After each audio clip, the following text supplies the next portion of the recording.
In the previous demo, we started loading data inside Excel, and then, by using the More Tables options, we created the data model. As you have seen, the data model is visible inside Power Pivot. In the next lecture, I want to show you how to start from Power Pivot without moving data first inside Excel. So we will use the Power Pivot window, load some data, create relationships, and do everything directly inside the data model. This time we start with an empty Excel workbook. There are no tables and no data previously loaded inside Excel. So the first thing that we need to do is open the Power Pivot window. We go to Manage, and this opens the data model. The data model at the beginning is completely empty, and we need to load data from a server. We are going to use the AdventureWorks database. So we choose from SQL Server, then we need to provide the server name and the database name. Server name in this case is demo, and for the database we choose AdventureWorks DW 2020. Click on Next. We have the option of selecting from a list of tables or writing a query. We do the easy way, select a list of tables, and Power Pivot shows us the list of all the tables which are contained in the database. The content, of course, depends on your specific data model. We are going to load the in-product category, the in-product subcategory, and fact internet sales that contains the sales. Clicking on Finish, Power Pivot will start loading data inside the data model, and you can see that in the table import wizard that shows the amount of rows that are being loaded in the data model. At this point, all you need to do is click on Close, and the data model will contain the tables we have loaded from our database. You can see that we have the in-product subcategory, and fact internet sales.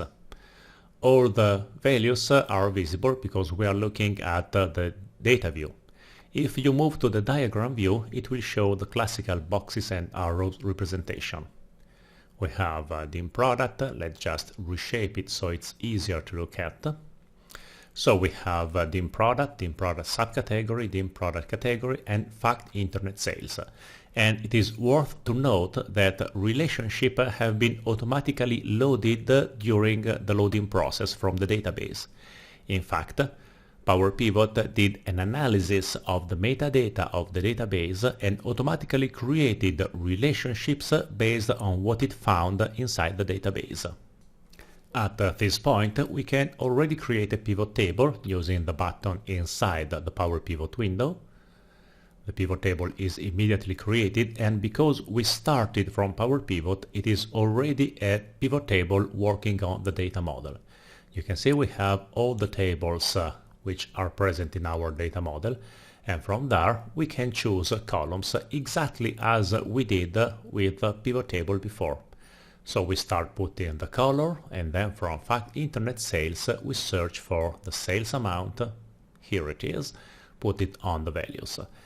And there is no need to create the relationships because they have been already created by the engine during the loading process. So you can see that using Power Pivot it is much easier to load tables and start browsing them. One point worth noting is that Power Pivot loaded all the columns for each table, and among them many are not so useful. For example, all these descriptions are not useful from an analytical point of view. Thus, when you load a table, it is always worth spending some time cleaning it, removing all the columns which are not strictly needed.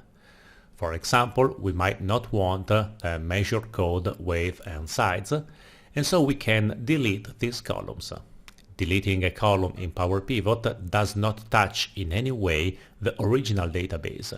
We are only removing the column from the copy in the data model. So click on Yes, and the column is removed. Then we have Spanish product name, French product name. We can remove these columns too. And you need to repeat this operation for all the columns that are not strictly needed. For example, we don't want the photo, we don't want descriptions, and we don't want start and end status. So we can simply delete all these columns.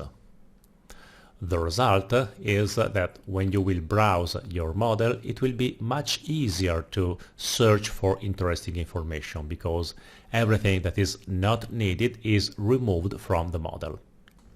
After this cleaning process is finished, you can take a look at the table, and it looks much cleaner than before.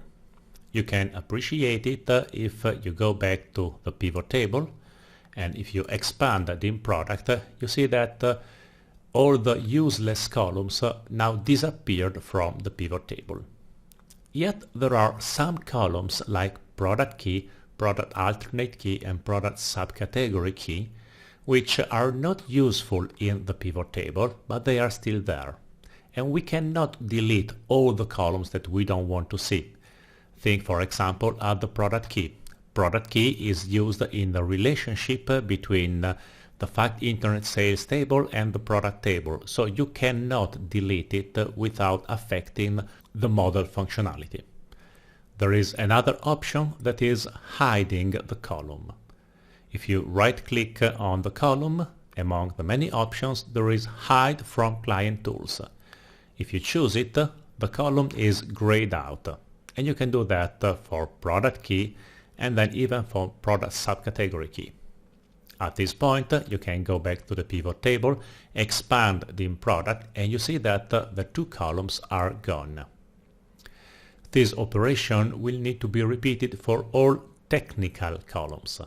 A technical column is a column that needs to be present in the data model, but not to be shown in the pivot table fields, because it has a meaning from the relationship point of view, but the user should not use it for browsing.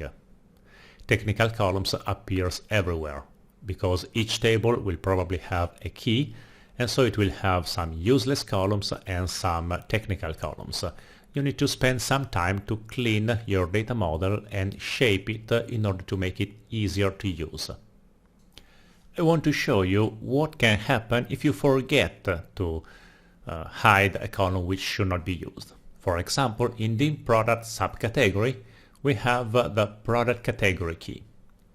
If you keep it visible, a user can click on product category key, and as a result, it will see the sum of product category key, which of course has no meaning because a key should not be summed. The result has absolutely no meaning.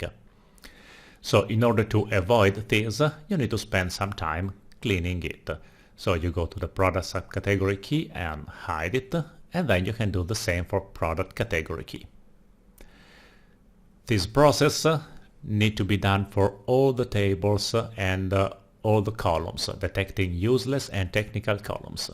Now, I don't want to show you all the details of cleaning the full model. I prefer to go to a model which is already cleansed so we can move on with the demo. This is the very same model we have seen before. I just added another table which is the customer. I enlarged the tables in order to make them easier to read on the screen. And I have hidden all the technical columns and deleted all the useless columns.